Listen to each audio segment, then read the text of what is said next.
Qui c'est? C'est l'invité du jour! Il était une fois un jeune artiste nommé Julien Amar.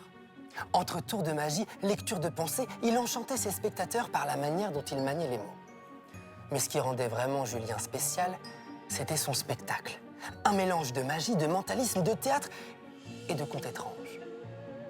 Quand Julien montait sur scène, les enfants retenaient leur souffle. Est-ce une histoire? Une illusion? Un rêve? Eh bien, nous allons le découvrir, car ce Julien dont je vous parle, il existe vraiment. Et on va l'accueillir tout de suite dans Oh Coucou. Salut Julien, comment ça va? Salut, ça va? Alors Julien, toi tu es magicien, mais pas que. Tu es mentaliste et aussi conteur. Alors les amis, un conteur, c'est pas celui qui compte de 1 à 10. Non, un conteur, c'est celui qui raconte des histoires. C'est bien ça? Exactement. Très fine, hein, la blague. Ah ouais, on essaye. Mais alors comment ça se passe? Tu allies magie, mentalisme et conte en même temps? C'est ça, c'est ou magie ou mentalisme. Mais en fait, ce que je fais, c'est qu'en même temps qu'un conte se déroule, je le rends magique. Je le rends magique par des effets magiques, par des outils magiques. Et la magie trouve son sens dans l'histoire, en fait. C'est trop cool. Mais est-ce que tu as commencé par être conteur, à raconter des histoires, et ensuite tu t'es dit, je vais rajouter un peu de magie, ou au contraire, tu as fait de la magie, et ensuite tu as dit, mais je vais coller ça à des histoires? Non, j'ai en fait à l'origine d'une formation de conteur. Ok. Et c'est après que j'ai voulu amener la magie, pour donner un autre sens aussi au conte, pour donner un autre sens à la magie. Et c'est ouf parce que maintenant, tu as ton propre spectacle, histoire extraordinaire, et ça annonce un peu la couleur. Quand on te voit sur scène, bam, ça envoie du lourd. Dans le spectacle, on va en voyage, en fait. Oh, ça c'est cool. On part à la rencontre de différents personnages dans différentes cultures. Moi, ça me donne envie de voir un petit extrait. C'est vrai? Mais ouais, grave. Bon, bah écoute, alors spécialement pour toi aujourd'hui, j'ai apporté quelque chose. Ouh. Bon, est-ce que tu as déjà entendu parler des Baba Yaga? Baba Yaga. Exactement. Ça me dit un truc. Non, je veux bien un petit rappel quand Un même. petit rappel, bon Ouais. bah alors je t'emmène en Russie, en fait plutôt vers la légende et le folklore slave, puisque les Baba Yaga sont les sorcières dans les contes russes. On retrouve très souvent. Et je t'ai apporté spécialement aujourd'hui les fragments d'un collier d'une Baba Yaga qu'elle pouvait porter habituellement. Alors tiens, regarde, je t'en confie certains morceaux. Waouh.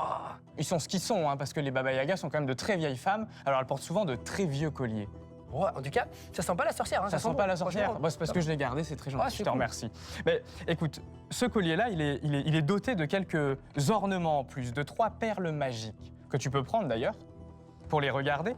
Et ces perles-là représentent les caractéristiques de la Baba Yaga dans les histoires, donc ses rôles en fait. Ok. Et donc, donc- il y a 3 rôles. Est-ce que tu saurais deviner le premier rôle de la Baba Yaga dans les histoires? Alors, si c'est une sorcière, est-ce que c'est une sorcière méchante ou gentille? Ah, ça fait partie de la réponse. Moi, je pense qu'elle peut faire des soins. Non? Soigner un petit peu? Alors la première à laquelle je pense, c'est la Baba Yaga que l'on dit ravisseuse. Ravisseuse, c'est-à-dire? Celle qui va enlever les enfants pour les faire rôtir au four. Cool l'ambiance. Ah non, mais je te rassure, en général, elle n'y parvient jamais. Hein. Ah. Toujours déjouée, hein, son plan. Bon, la deuxième, un peu dans le même style, mais quand même un peu plus nuancée, c'est la Baba Yaga que l'on dit combattante. C'est celle qui va défier le héros Ok. pour l'empêcher d'atteindre sa quête. Ah oui, d'accord. Pas très sympa, ça. Pas très sympa, en effet. Ah oui, non. Mais la dernière, tu l'avais, au départ, tu l'avais. C'est le soin? C'est le soin, c'est la Baba Yaga que l'on dit donatrice. Ah.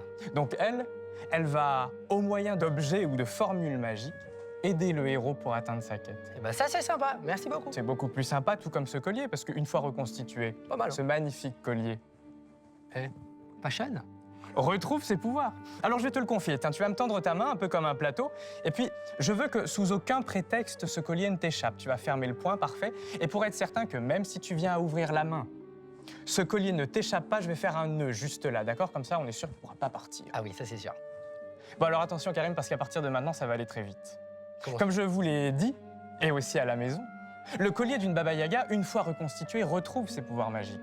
Alors surtout, ne le lâche pas, car tout va aller très vite. Ne le lâche pas, d'accord? Parce que je ne voudrais pas qu'il t'échappe de cette manière. Attends.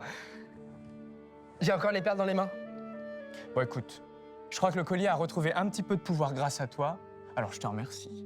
Ah bah, alors c'est moi qui te remercie, c'est... Ouais, t'as des pouvoirs magiques. Toi aussi, t'es un peu une Baba Pouvoir de Yaga. sorcière, hein? Oh, c'est impressionnant. Et bah, comme le titre de ton spectacle, t'es extraordinaire.